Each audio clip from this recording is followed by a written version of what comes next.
Hello दोस्तों, मेरा नाम चंद्रशेखर है और आज के वीडियो में हम बात करेंगे शेंगेन वीज़ा के लिए क्या डॉक्यूमेंट्स चाहिए। देखिए, मैं यहाँ पे बता देना चाहूँगा कि आजकल शेंगेन वीज़ा इशू नहीं हो रहे हैं आमतौर पे। कुछ एक्सेप्शंस हैं, फॉर एग्जांपल बिजनेस के लिए। अगर आपकी फैमिली है वहाँ पे, इमीडिएट फैमिली, तो आप अप्लाई कर सकते हैं शेंगेन वीज़ा के लिए। लेकिन आमतौर पे ये कहना कि शेंगेन वीज़ा इशू नहीं हो रहे हैं, ये ठीक रहेगा।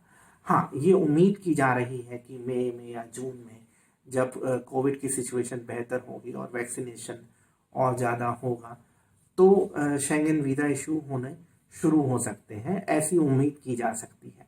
अब देखिए, मुझे बहुत सारे लोग कांटेक्ट करते हैं कमेंट्स में या व्हाट्सएप पे और पूछते हैं कि जी, हम प्लान कर रहे हैं शेंगेन वीज़ा के लिए अप्लाई करने का, जब पेंडेमिक ओवर होगा तो डॉक्यूमेंट्स क्या चाहिए। तो आज का वीडियो मैं इसीलिए बना रहा हूँ कि मैं आपको बता सकूँ कि शेंगेन वीज़ा के लिए क्या क्या डॉक्यूमेंट्स चाहिए।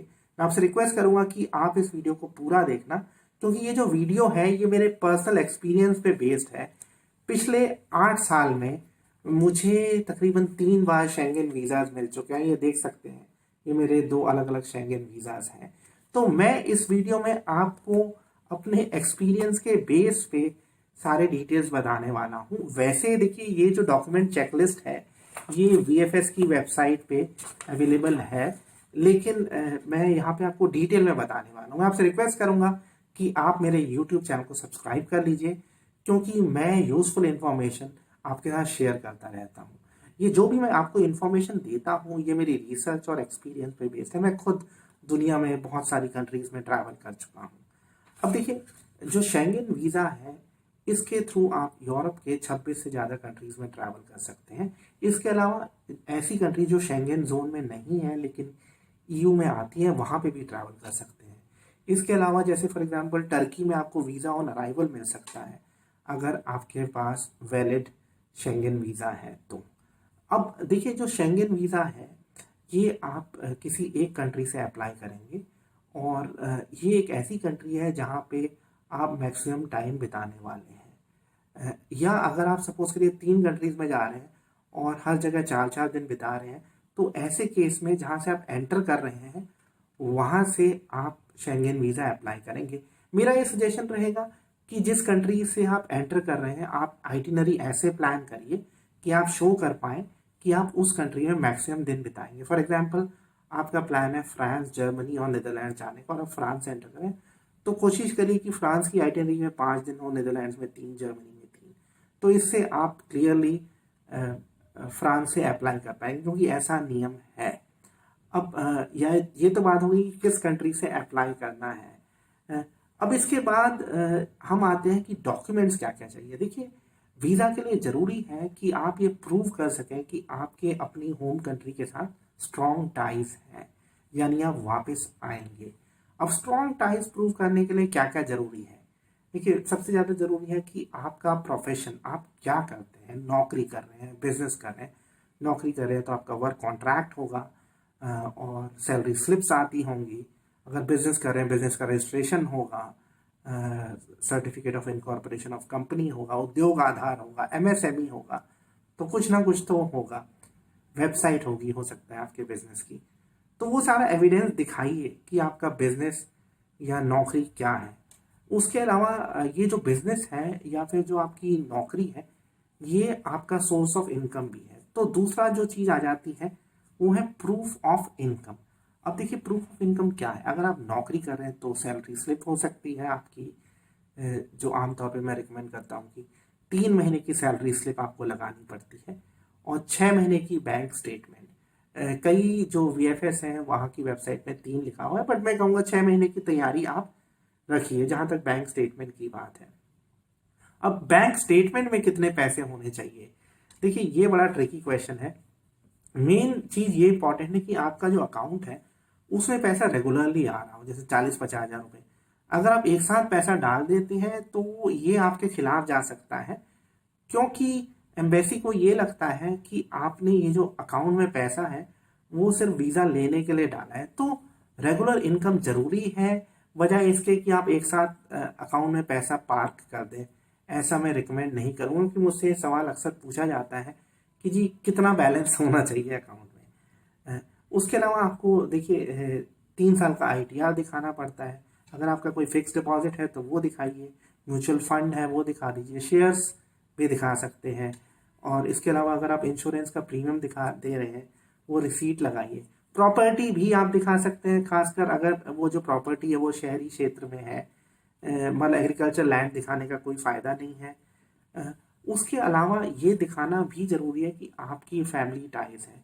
फॉर एग्जांपल अगर आप मैरिड हैं तो आप अपना मैरिज सर्टिफिकेट लगाइए, और अगर आपकी वाइफ का नाम पासपोर्ट में है या आपके हस्बैंड का नाम पासपोर्ट में है तो वो भी अच्छा रहेगा। उसके अलावा आप बेसिकली सारे एविडेंस लगाइए कि आप क्यों वापस आएंगे। जैसे मैंने आपको बताया कि आपकी स्टेबल जॉब है, आपके अकाउंट में पैसा है, आपकी फैमिली टाइज है, ये स्ट्रॉन्ग रीजंस हैं कि आप इंडिया वापस आएंगे या जिस भी कंट्री से आप अप्लाई कर रहे हैं। उसके अलावा जैसे अगर आप जॉब कर रहे हैं तो मैं रिकमेंड करूँगा ऑफिस ID कार्ड लगाइए, और कोई और अगर ऑफिस का प्रूफ, अपना वर्क कॉन्ट्रैक्ट आप लगा सकते हैं, अपॉइंटमेंट लेटर लगा सकते हैं।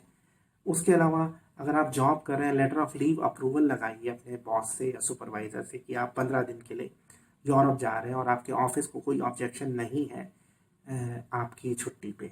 इसके अलावा मैं कहूँगा कि एक आइटिनरी या प्लान बना लीजिए कि आप कौन कौन से शहरों में जाएंगे, क्या आपका प्लान है। तो आइटिनरी बहुत इंपॉर्टेंट है। इसके अलावा होटल बुकिंग आप booking.com से कर सकते हैं। आपको पैसे नहीं देने हैं, खाली आपका क्रेडिट कार्ड का नंबर होगा जिससे बुकिंग ब्लॉक हो जाती है। एयर टिकट रिजर्वेशन आपको चाहिए, you do not need an actual ticket, just an air ticket reservation is fine. कई लोग इसको डमी टिकट भी बोलते हैं। It is absolutely fine to use the dummy tickets. उसके अलावा इंश्योरेंस बहुत ज़्यादा ज़रूरी है। इंश्योरेंस आप बहुत सारी कंपनीज हैं जिससे आप इंश्योरेंस खरीद सकते हैं। वो डिपेंड करेगा कि आप कितने दिन के लिए खरीदते हैं। आमतौर पे 1000-1200 रुपये का, अगर आप 15 दिन का ट्रिप प्लान कर रहे हैं तो इतने का आ जाता है इंश्योरेंस। कवर लेटर बहुत ज़्यादा इंपॉर्टेंट है। कवर लेटर कई बारी एम्बेसीज या VFS की वेबसाइट पे नहीं मेंशन होते। कवर लेटर आपकी सिचुएशन बताता है। आप बताएंगे कि मैं ये बिजनेस करता हूँ, मैं इन 3 कंट्रीज़ में ट्रैवल के लिए जा रहा हूँ, in the past I have travel to these countries and मैं यहाँ जाऊँगा। तो कवर लेटर एक तरीका है अपनी सिचुएशन को एक्सप्लेन करने का। कुछ कंट्रीज यहाँ पे ये भी बताए थे, फॉर एग्जांपल आइसलैंड आपके एजुकेशन डॉक्यूमेंट्स भी देखना चाहती है।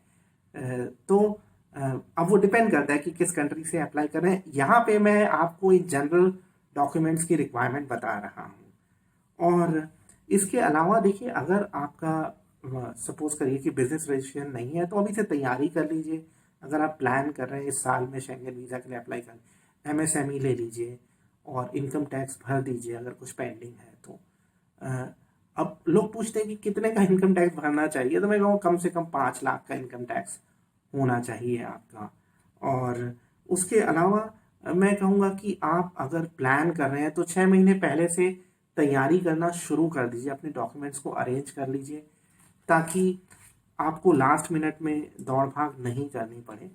और शेंगन वीज़ा के लिए अब आप 6 महीने पहले तक अप्लाई कर सकते हैं। फॉर एग्जांपल आप दिसंबर में जाना चाहते हैं तो आप दिसंबर से 6 महीने पहले तक अप्लाई कर सकते हैं शेंगन वीज़ा के लिए। पहले ये 3 महीने था।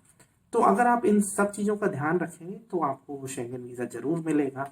अगर आपके कोई और सवाल हैं शेंगन वीज़ा के बारे में तो मैं आपसे रिक्वेस्ट करूँगा कि आप कमेंट्स में पूछ सकते हैं, आप व्हाट्सएप पे मुझे मैसेज भेज सकते हैं। मैं कोशिश करता हूँ कि मैं सभी सवालों के जवाब दे सकूँ, लेकिन कई बार ऐसा नहीं हो पाता है, तो ऐसे में मैं आपसे माफ़ी चाहूँगा। लेकिन मेरी कोशिश रहती है कि मैं हमेशा आपको जवाब दे सकूँ। तो आज के वीडियो में इतना ही। जाते हुए फिर दोबारा से आपसे रिक्वेस्ट है कि मेरे YouTube चैनल को सब्सक्राइब कर लीजिए। वीडियो देखने के लिए बहुत बहुत धन्यवाद।